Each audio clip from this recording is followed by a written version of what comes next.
Samantala mga kabataang Pilipino na naghahanap ng trabaho, mas pinipili ang work from home setup. Brigada Jigo Custodio, ibrigada mo! Brigada Live Report. Mas pinipili na ngayon ng kabataang Pilipino ang work-from-home setup sa paghahanap ng trabaho ayon yan sa Department of Labor and Employment. Ayon kay Labor Undersecretary Carmela Torres, nagkakaroon ng pagbabago sa pananaw ng kabataan pagdating sa trabaho. Aniya, ang mga kabataan ay naghahanap hindi lamang ng trabaho, kundi ng mga makabuluhang oportunidad na akma sa mga makabagong pangangailangan sa mundo.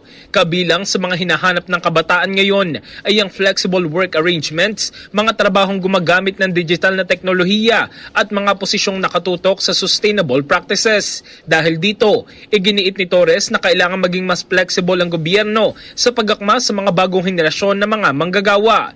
Dapat aniya ay maihanay ang mga pagsasanay at employment strategy sa mga pangarap at kakayahan ng kabataan upang masiguro na sila ay handang makilahok sa mundo ng trabaho.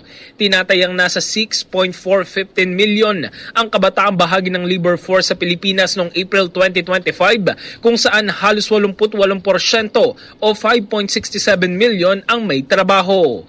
In the heart of changing lives, ako si Brigada Jigo Custodio ng 105.1 Brigada News of Manila, the Music and News Authority. Ang bahaging ito ay hatid sa atin ng NutriCleanse Herbal Capsule. Linis tiyan, sexy tiyan.